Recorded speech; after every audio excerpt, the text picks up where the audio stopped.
Lo hacemos según se presta el asunto con diferentes miembros del Colegio Oficial de Farmacéuticos y hoy en concreto con el vocal de alimentación, dado que vamos a hablar de una etapa de la vida donde la alimentación debe ser completa, muy variada, para adecuarse a los cambios físicos y fisiológicos que se producen con el fin de poder satisfacer las necesidades nutricionales, no solamente de la madre, sino en este caso del bebé, porque vamos a hablar de embarazo y lactancia, de las necesidades especiales.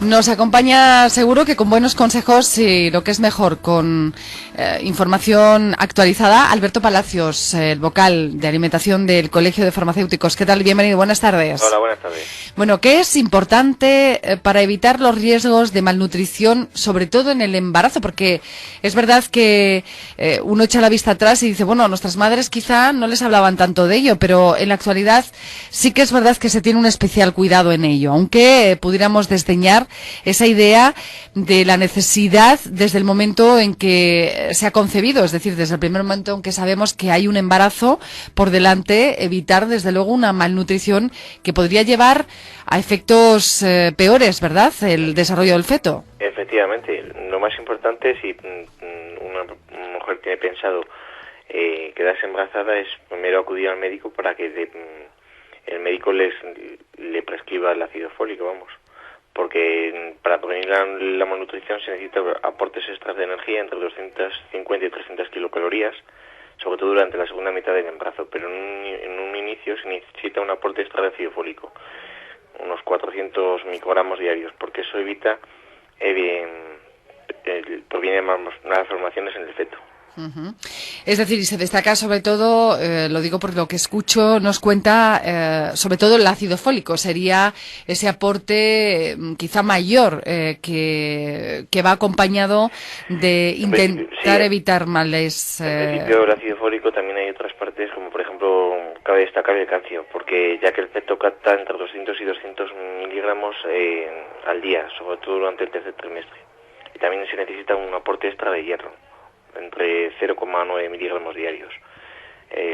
Recordamos un poco las fuentes donde encontramos el hierro, son en carnes, en aves, en pescados, en huevos, y después también es importante la vitamina C porque favorece esa absorción del hierro procedente de los vegetales. Uh-huh. Por tanto, esa recomendación que nos ha parecido destacada, puntual, que nos hacía Alberto Palacios hoy es antes también, si alguien está pensado, si una mujer está pensando en quedarse embarazada, a ser posible, acudir al médico para, bueno, ver en qué condiciones está y si hay que hacer algunos aportes mayores, aparte de los que se pautan dentro de el embarazo una vez que se conoce que la persona está embarazada. Hablemos de las clásicas molestias digestivas durante el embarazo, que suelen estar bastante ligadas a lo que es, por un lado, los vómitos, las náuseas, el estreñimiento, no sé, la acidez también, ¿hay alguno más? Sí, los antojos, los clásicos antojos. ¿Pero esto es una realidad, fantasía formada o real? Pues se cree que es un fenómeno psicológico, pero en realidad se debe a las alteraciones que tienen las mujeres embarazadas por el trastorno hormonal que se produce durante esta etapa, vamos.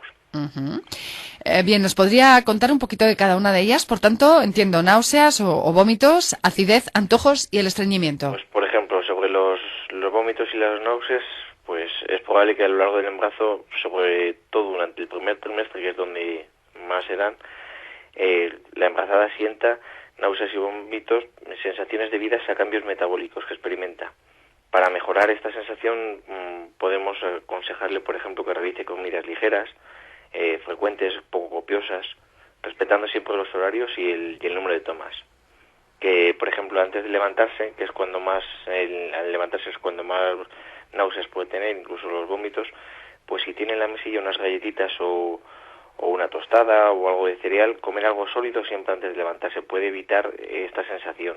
También si evita beber agua o zumos muy ácidos en ayunas, o sea, todos los líquidos en ayunas le llevan mal. Durante el día, en el caso de que los alimentos sólidos no sean bien tolerados, debería procurarse de una ingesta de zumos o bebidas azucaradas, pero siempre sin gas. Sin gas. Claro, evitar el café y el té. Uh-huh. También deberían evitar beber mucho entre las comidas. e intentar evitar los olores de guisos. No estar por ahí purgando la cocina mientras se está cocinando. Esos olores... Sí, y discúlpeme, lo de evitar beber líquidos entre las comidas. Porque notan más sensación de saciedad, se hincha mucho más y claro, la sensación de náusea o vómito le puede ocasionar más frecuentemente. Bien. Después, si disminuye los alimentos y las preparaciones ricas en grasas, también favorece. La grasa tampoco le ayuda mucho a las especies tampoco. Es decir, las comidas excesivamente condimentadas, bueno, de hecho se recomienda que se eludan siempre que sea posible, ¿no? Efectivamente. Luego, por ejemplo, en otro tipo sería, por ejemplo, la acidez que también le puede producir. Pues en este caso también es recomendable fraccionar bien la alimentación a lo largo del día. Así que evitar grandes volúmenes. Claro, si cuanto menos saciada esté, menos problemas de ansiedad. Hay que repartir las comidas, como siempre hemos dicho, en 5 tomas al día. 5 tomas al día, que sería, bueno, lo aconsejable no solamente en un estado de embarazo, efectivamente, sino generalmente, ¿no? Generalmente. Así ayudamos al regular los niveles de insulina y estamos mucho mejor. Sí, díganos, Alberto Palacios, ¿también la acidez tiene que ver con alguna razón específica en el embarazo? ¿El que aparezca o no aparezca? Específica no. Me refiero no sé, a si pero... a veces se habla de al ir aumentando, bueno, según va creciendo el feto, pues quizá el mayor estómago, acidez, sí. exactamente, el estómago se va comprimiendo un poquito, ¿no? Pero es todo producto del cambio hormonal que sufre la mujer. Ah, bien, o sea que son sobre todo las hormonas. Claro. Sí, aparte nos decía, con respecto a la acidez. Para la acidez, por ejemplo, también es conveniente no irse a dormir nada más acabar de comer, sino dejar pasar un rato, 1 o 2 horas y luego ya descansar. Y es recomendable utilizar ropa que no apriete, muy cómoda, también por esa sensación de hinchazón, de estar hinchada y eso. Luego hay otro aspecto que, por ejemplo, es el estreñimiento, que las mujeres embarazadas también ¿Lo sufren? lo suelen sufrir. Sí. Como hemos hablado otras veces, pues para esto la ingesta de líquidos, sobre todo agua, favorece el hecho que no se dé este fenómeno. Las bebidas tibias o calientes en ayunas favorecen el movimiento intestinal. Pero aquí nos contradecimos un poco porque, claro... Si estábamos diciendo, ¿verdad?, que no... Que los líquidos en ayunas no son buenos. Entonces, claro, si no tiene náuseas y ya tiene estreñimiento en un periodo más tardío, en el segundo o tercer trimestre, pues sí es más aconsejable. Bien. El uso de alimentos ricos en fibras, siempre que sean bien tolerados, como legumbres, verduras, frutas y hortalizas, también favorece el movimiento del tránsito intestinal. No es conveniente restringir tampoco el consumo de aceite, porque como hemos dicho antes también, lo de las grasas por el tema de la acidez y el tema de los vómitos, también el aceite de oliva pues también le va a ir bien, vamos. Evitar tomarlas antes, excepto que el médico se lo prescriba. Bien, vamos a terminar porque hemos hablado de importante a la hora de evitar riesgos de malnutrición en el embarazo, de esas clásicas molestias digestivas durante el embarazo. Por último, con los consejos prácticos para la futura madre. Pues sobre todo son al tiempo de la comida, por ejemplo, hay que comer de manera lenta y tranquila y no dejar pasar más de 4 horas entre cada comida, lo que puntualizábamos de las 5 tomas al día. Las comidas debe de ser el desayuno variado, una comida no muy abundante, la merienda ligera y una cena, cenar pronto y no picar entre horas. Más que nada por la ganancia de peso que ocurre en esta fase. Durante la fase del embarazo, vamos. Las cocciones, la manera de preparar las comidas, pues también, pues cuando más natural sea, al vapor o hervidos, o pueden tomar de todo, vamos a ver, y es aconsejable que tomen de todo, pero con precaución. Los asados le van a producir pues muchas más náuseas y mucho más sensación de pesadez.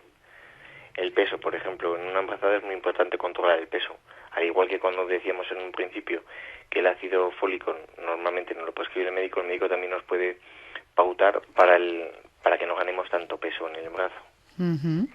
Oiga, y una pregunta muy presente. ¿Cómo recuperar la línea después del parto? Porque es verdad que a menudo se dice que ha de pasar 1 año, como poco, para volver a recuperar otra vez el peso anterior. ¿Cómo se podría? Pues efectivamente no se debe ponerse nunca a hacer una dieta durante el embarazo ni durante la lactancia, sino que se debe esperar por lo menos 6 meses incluso aproximadamente se tarda un año en recuperar el perímetro de la cintura.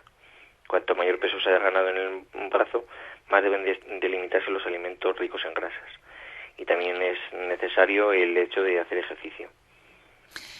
¿Alguna recomendación? Por último, terminamos hoy en este espacio de Nutrición y Salud abordando el asunto de embarazo y lactancia, necesidades especiales. ¿Alguna recomendación que nos haría especial Alberto Palacios? Pues que no es una enfermedad, ni muchísimo menos, que todas las mujeres que deben de seguir una alimentación lo más variada posible, como dieta, pauta normal. Lo que pasa es que sí que hay que cuidar esos aspectos, lo del desayuno, procurar no comer mucho entre horas, el picoteo, porque claro, por los cambios hormonales que se tienen, siempre pican más. Entonces el peso ganado durante todo el periodo de embarazo va a ser mucho más superior que no si lo hacemos de una forma controlada, ¿no? Efectivamente. Uh-huh. Y procurando evitar todo el alimento que contenga excesiva grasa, que parece que son los que juegan peor pasada siempre, pero especialmente en este momento, en esta etapa de la vida de una mujer en el estadio de embarazo. Lo más importante sería el calcio, el ácido fólico y el hierro, que son los fundamentales para el óptimo desarrollo y crecimiento del feto. Muy bien, pues como vocal de alimentación del Colegio de Farmacéuticos en Salamanca, Alberto Palacios, gracias por acompañarnos una nueva semana. Un saludo. Pues hasta luego. Ya saben que nuestro compromiso con la nutrición y la salud está presente en Salamanca en la Onda cada semana. Lo hacemos en este tiempo que se abre para ustedes a esta hora de la tarde los lunes.